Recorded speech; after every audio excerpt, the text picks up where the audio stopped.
नमस्कार दोस्तों, स्वागत है आपका ए टू जेड स्टोरीज अद्भुत ऑफिशियल पर। एक बहुत ही खूबसूरत गांव था जिसका नाम था वीरनगर। यहाँ सभी लोग बहुत खुशी खुशी से रहा करते थे। गांव में सभी कुछ अच्छा चल रहा था और इसी बीच अमेरिका से एक फैमिली अपने पुश्तैनी घर में रहने आती है। उस परिवार में पति पत्नी और उनका छोटा सा बेटा था जो हवेली में रहने आए थे। सभी के आते ही गांव वालों में खुशी की लहर दौड़ पड़ी, क्योंकि ये फैमिली कोई और नहीं बल्कि इसी गांव में रहने वाले एक पुराने जमींदार की थी और गांव वाले उनकी बहुत इज्जत करते थे। सब कुछ ठीक चल रहा था, लेकिन अचानक एक दिन इस परिवार के बच्चे की तबीयत बिगड़ने लगती है। सभी को लगता है मौसम का परिवर्तन हुआ होगा, लेकिन बात तो कुछ और ही थी। धीरे धीरे लड़के का चेहरा नीला पड़ने लगा।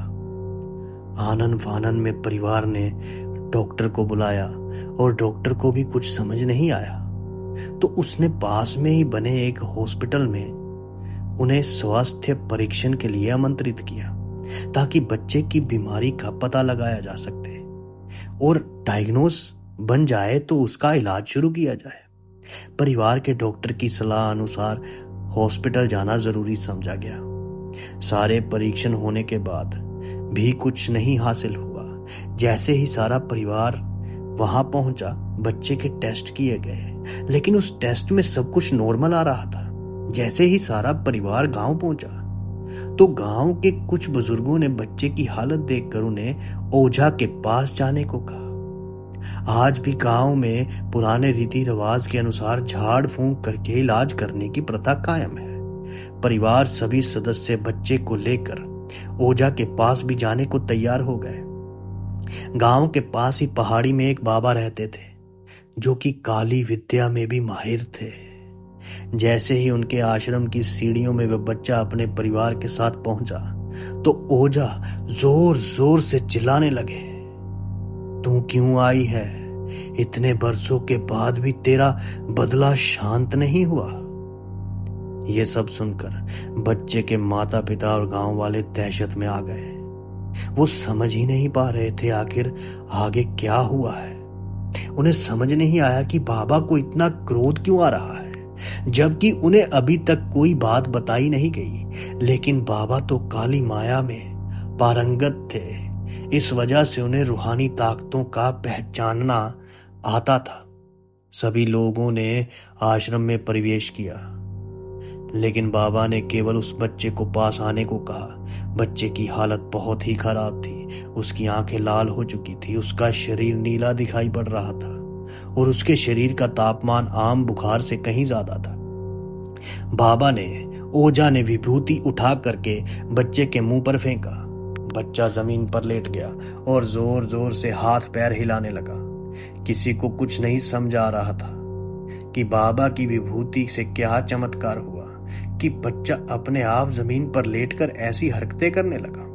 तभी अचानक बच्चा अपने पैर की उंगलियों के बल खड़ा हो जाता है और बहुत ही खूंखार औरत की आवाज में ओझा को उसके पुराने नाम से बुलाता है, अरे वो देवनाथ, मैं तुझे नष्ट कर दूंगी।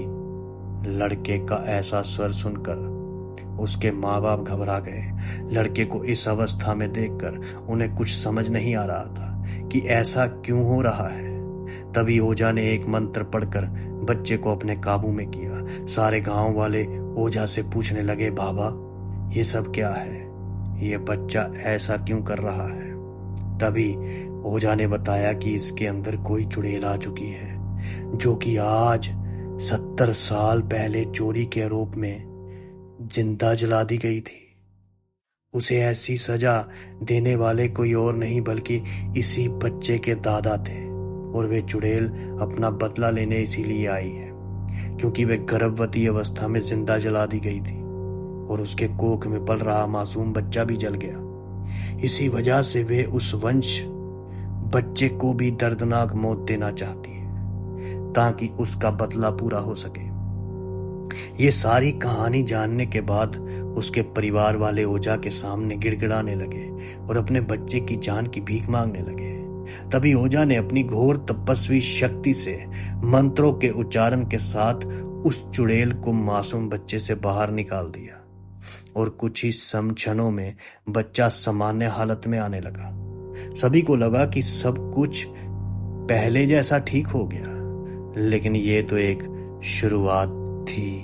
वो चुड़ैल इतनी शक्तिशाली थी कि ओझा के तंत्र मंत्र के बावजूद भी वो उस परिवार पर हमला अवश्य करने वाली थी। सबको लगा कि ये सब नॉर्मल हो गया है, लेकिन उस चुड़ैल ने उस परिवार की औरत को अपने वश में कर लिया। अब उसका भी चेहरा नीला और आंखें लाल होने लगी। ओझा का उससे भी सामना हुआ, लेकिन इस बार ओझा को हार का सामना करना पड़ा। ओझा की काली शक्तियां अब हार गई थी, लेकिन ओझा ने अपने गुरु को याद किया। उसके गुरु एक बहुत बड़े हनुमान भक्त थे और हनुमान जी तक उसकी पहुंच गैलो थी।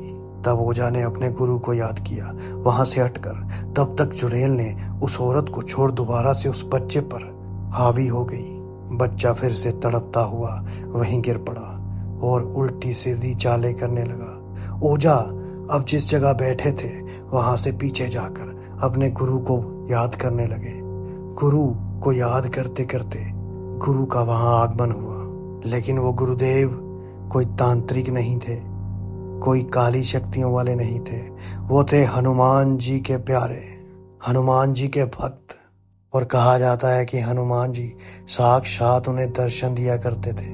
तो उनके गुरु ने आदेश दिया कि इस बच्चे को जल्दी से जल्दी इसके हाथ में एक विभूति और एक कील इसके हाथ में पकड़ा दी जाए और उसे लेकर वो उनके द्वार पर पहुंचे, हनुमान जी के मंदिर पर पहुंचे।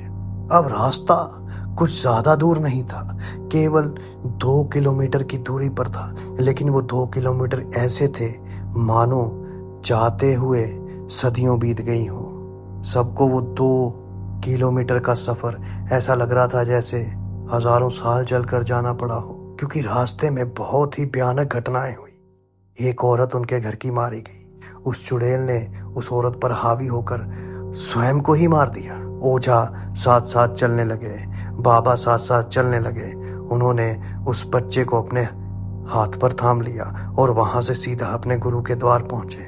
जैसे ही वो हनुमान मंदिर के चौखट पर प्रवेश किए, वैसे ही वो चुड़ैल अब उनका कुछ भी बिगाड़ नहीं सकती थी। लेकिन उनमें से एक औरत मारी जा चुकी थी और बाकी बचे सदस्य अब हनुमान मंदिर के भीतर जा चुके थे। तभी उनके गुरु वहां पर प्रकट हुए और उन्होंने कहा कि अब हनुमान जी स्वयं ही उसका रक्षा करेंगे। उन सब ने हनुमान जी से विनती की और हनुमान जी की लीला देखिए कि और किसी का बाल भी बांका वो चुड़ैल नहीं कर पाई। और ओझा ने हनुमान जी का धन्यवाद भी किया और वहां पर हनुमान यंत्र जो थे वो सबके गले में पहना दिए गए और फिर वो उस चौखट से बाहर निकले हनुमान जी के आशीर्वाद के साथ। वो चुड़ैल करना बहुत कुछ चाहती थी, लेकिन वो अब किसी का बाल भी बांका नहीं कर पाई। वो जैसे ही बच्चे के ऊपर हावी होने लगती, उसे मानो कोई मार पड़ती और वो दूर जाकर गिर जाती। तभी वो चुड़ैल अपनी वास्तविक रूप में सबके सामने आई।